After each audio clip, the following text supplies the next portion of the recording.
या so let's continue. अब अगर हम साइक्लोप्लेजिक एजेंट्स के अंदर रेटिनोस्कोपी करते हैं तो उसको आप बोल सकते हो वेट रेटिनोस्कोपी, राइट। अब साइक्लोप्लेजिक एजेंट्स का मतलब है कि वो ड्रग्स जो कि आपके सिलरी मसल्स को पैरालाइज करेंगी।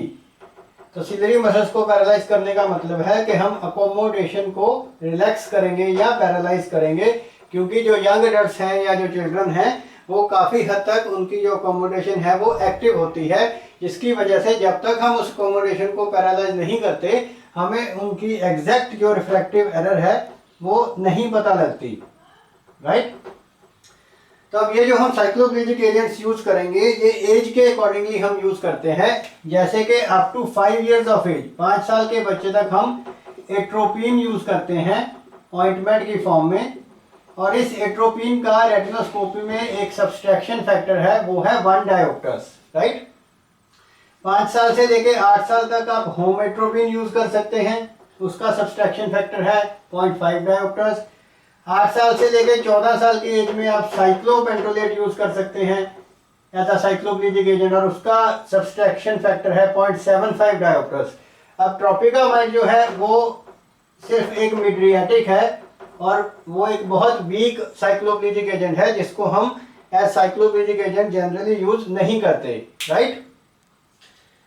Now let us study the clinical examples कि कैसे हम रेटिनोस्कोपी को करते हैं। सो रेटिनोस्कोपी में जैसे हमने डिस्कस किया कि हम रेटिनोस्कोप की हेल्प से पेशेंट के प्यूपिलरी एरिया में उसका रिफ्लेक्स देखेंगे। अब पहला सिनेरियो है कि वो जो रिफ्लेक्स है वो आपके एक्सटर्नल रेटिनोस्कोप की मूवमेंट के अगेंस्ट मूव कर रहा है, राइट, अगेंस्ट मूव कर रहा है। सो इसका इंटरप्रिटेशन क्या है कि पेशेंट को मायोपिया है और वो मायोपिया 1 डायोप्टर से 1 डायोप्टर से ज़्यादा है।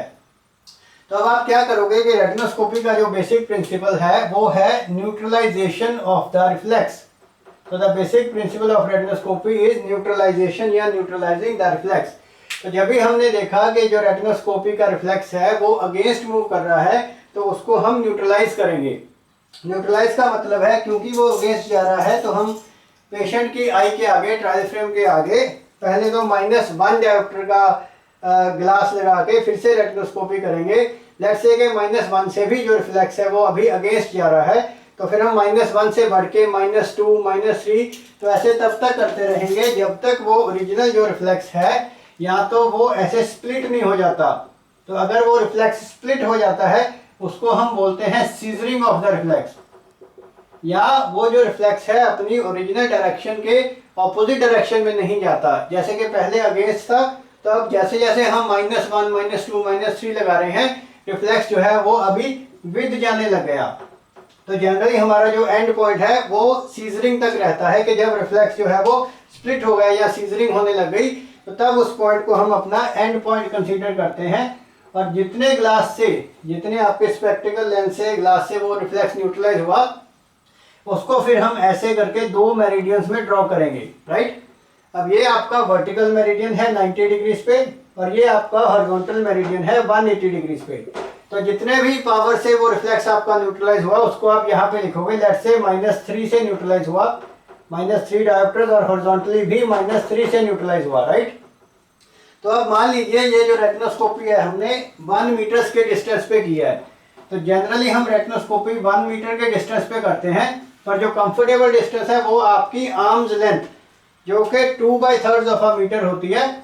तो ये थोड़ा सा कंफर्टेबल डिस्टेंस है क्योंकि बार बार हमने सारा दिन रेटिनोस्कोपी करनी है तो ग्लासेस को ऐसे टाइम एंड अगेन पिक और हमने लगाते रहना है। तो अगर 2/3 मीटर या आर्म्स लेंथ से करेंगे तो फिर हमारा सब्सट्रैक्शन फैक्टर रहेगा इसके ऑपोजिट 3/2 यानी कि 1.5 डायोप्टर्स। अगर 1 मीटर पे करेंगे तो हमारा सब्सट्रैक्शन फैक्टर रहेगा 1 डायोप्टर।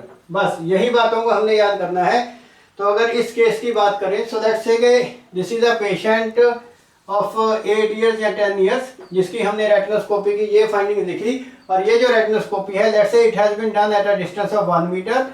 थोड़ा सा और मुश्किल करते हैं, लेट्स से कि ये जो हमारी फाइंडिंग है वो होम एट्रोपिन के अंडर है। तो ये जो हमारा अब डायग्राम है इससे हमने रिफ्रैक्टिव एरर कैसे डिटरमाइन करना है तो इसको हम फाइनली आगे लिखेंगे। तो दोनों मेरिडियंस में 1 मीटर के कॉरेस्पॉन्डिंगली हम सब्सट्रैक्ट करेंगे 1 डायोप्टर। तो ये बन गया -3 -1 दोनों तरफ। और होमोमेट्रोपिन का कितना सब्सट्रैक्शन फैक्टर है 0.5, तो 0.5 और सब्सट्रैक्ट करेंगे। तो देयरफॉर नेट वैल्यू जो अब बन जाएगी -3 -1 -0.5, तो ये बन गया आपका -4.5 दोनों मेरिडियंस में, राइट। अब नेक्स्ट स्टेप क्या है कि जब भी ये दोनों रीडिंग सेम होंगी, दोनों तरफ रीडिंग सेम होगी, तो इसका मतलब पेशेंट को सिर्फ और सिर्फ स्फेरिकल एरर है, सिलेंड्रिकल एरर नहीं है। तो देयरफॉर इस केस में जो नेट रिफ्रैक्टिव एरर है वो है कि patient is myopic with a refractive error of -4.5 dioptre sphere, right. Patient is myopic with a refractive error of -4.5 dioptre sphere. अब ऐसे ही हम मान लेते हैं कि नेक्स्ट केस में पेशेंट हमारा हाइपरमेट्रोपिक है, तो नेचुरली पहले जो रिफ्लेक्स है वो अगर हाइपरमेट्रोपिया है तो विद जाएगा विद द मूवमेंट। फिर उस रिफ्लेक्स के आगे हम +1 प्लस के ग्लासेस लगाएंगे, जैसे पहले +1 लगा दिया, उसके बाद +2 +3, जब तक वो जो रिफ्लेक्स है वो आपका न्यूट्रलाइज नहीं होता।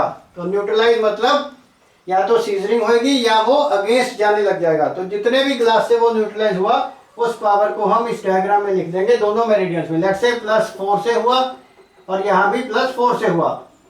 अब अगर ये रेटिनोस्कोपी हमने लेट्स से आर्म्स लेंथ के डिस्टेंस पे की है और एट्रोपिन के अंडर की है, राइट, आर्म्स लेंथ और एट्रोपिन, तो इसके कॉरेस्पॉन्डिंगली हमारा डायग्राम बनेगा +4 -1.5 आर्म्स लेंथ के लिए और एट्रोपिन का 1, तो +4 -1.5 -1, तो नेट जो है आपका ये रह गया +1.5। तो बिकॉज ये दोनों तरफ सेम है, सो जो नेट रिफ्रैक्टिव एरर है obviously the patient is hypermetropic with a refractive error of +1.5 diopter sphere, right? Hypermetropic with a refractive error of +1 diopter sphere. So ऐसे आप कितने भी कॉम्बिनेशन जो है इसमें बना सकते हैं। बस एक छोटा सा पॉइंट और है कि व्हाट हैपेंस अगर दोनों मेरिडियन में रीडिंग आपकी डिफरेंट है, कि एक मेरिडियन में मान लो वर्टिकल मेरिडियन में रिफ्लेक्स न्यूट्रलाइज हो रहा है लेट्स से विद +5 और हॉरिजॉन्टल मेरिडियन में रिफ्लेक्स न्यूट्रलाइज हो रहा है +3, तो जब भी दोनों मेरिडियंस में डिफरेंस होगा तो इसका सिंपल मतलब है कि पेशेंट को एस्टिग्मेटिज्म है या सिलेंड्रिकल एरर है। तो जब भी सिलेंड्रिकल एरर होगी तो नेचुरली उस सिलेंडर का कोई ना कोई एक्सिस होगा।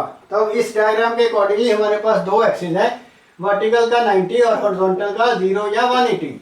तब इससे हम कैसे पावर डिटरमिन करेंगे। मान लीजिए ये आपकी फाइनल रीडिंग है, डिस्टेंस की सब्सट्रैक्शन भी कर दी और जो साइक्लोब्लीजिक एजेंट अगर यूज किया उसकी भी कर दी।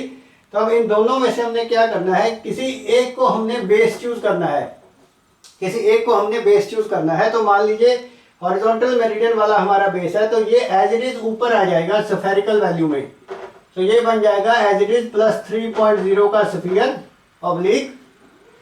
और अब दूसरे मेरिडियन में से इसको हमने सब्सट्रैक्ट करना है, राइट, ऑपोजिट मेरिडियन से इसको सब्सट्रैक्ट करना है, तो ये बन जाएगा +5 -+3 और एक्सिस हमारा इसी का रहेगा, एक्सिस हमारा इसी का रहेगा। तो सिलेंड्रिकल नंबर हो गया at an axis of 180 degrees. तो अगर इसको बेस मानना तो ये एज इट इज स्फीयर में ऊपर आ गया, दूसरा मेरिडियन की वैल्यू माइनस इसकी वैल्यू, बट एक्सिस इसी का रहेगा 180 डिग्रीज।